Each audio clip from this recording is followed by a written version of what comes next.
Hey guys, I'm Saurav and I'm very pleased to announce that I'm starting a new series on YouTube explaining you certain important stuffs about photography. Now, photography can be thought of as a structure made up of three pillars. One is the aperture, the second one is the shutter speed, and the third is the ISO. Aperture is one of the most important one. Why? Because it is actually adding a different dimension to your image by blurring the background and only focusing your subject. This is one thing. The second thing is it can magically bring your whole image into focus. So it controls basically the depth of field. Now what is depth of field? Depth of field is nothing but how much amount of image is in focus, right? That is depth of field. So it controls the depth of field and also the amount of light which is entering into the camera. Now think of aperture as a hole made in the lens. So larger is the hole, more is the light coming, smaller is the hole, less is the light coming. So in a nutshell, if your aperture is larger, the amount of light entering will be more.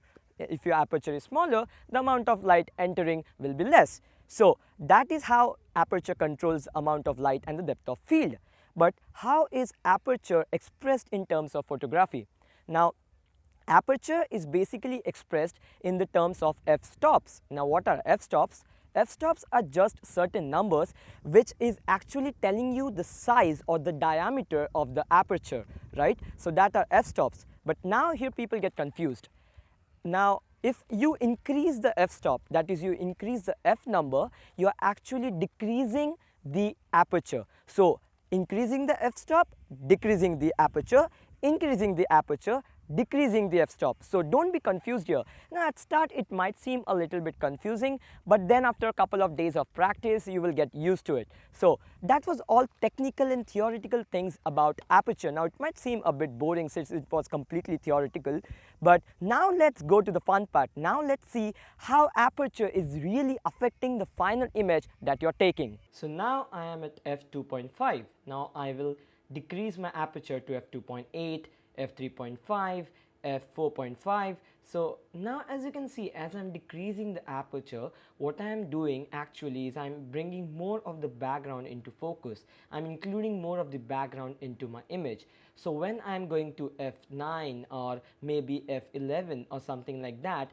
I'm getting more of the background. So according to the situation, you have to decide what f number you want to keep. So now if I switch back to f1.8, you're going to see that only particular subject is in focus and rest everything is blurred completely at f1.8.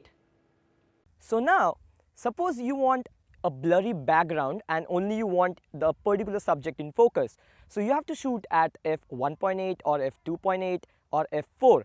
Anything about that is actually going to bring much of the background into focus. So if you are shooting portraits maybe, and if you want the background to be blurry, then shoot at around f2.8 or f4.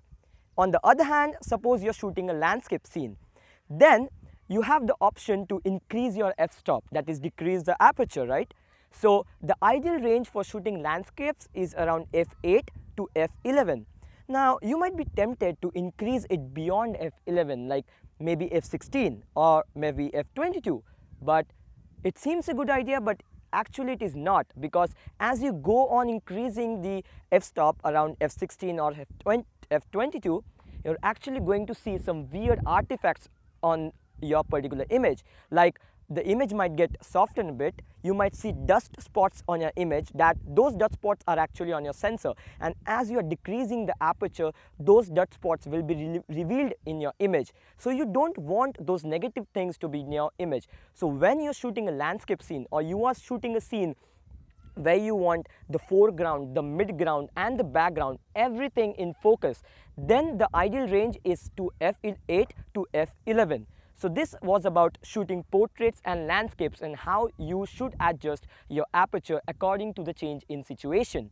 Now what I'm going to do is I'm going to show you two different creative shots which are taken by changing the aperture. The one will be a shot which will be a completely bokeh shot, and the second one I will show you how to shoot light stars. Now people believe that light stars are actually photoshopped, but it's not. It's an in-camera effect, and how to shoot that with the help of an aperture, I will show you that right now.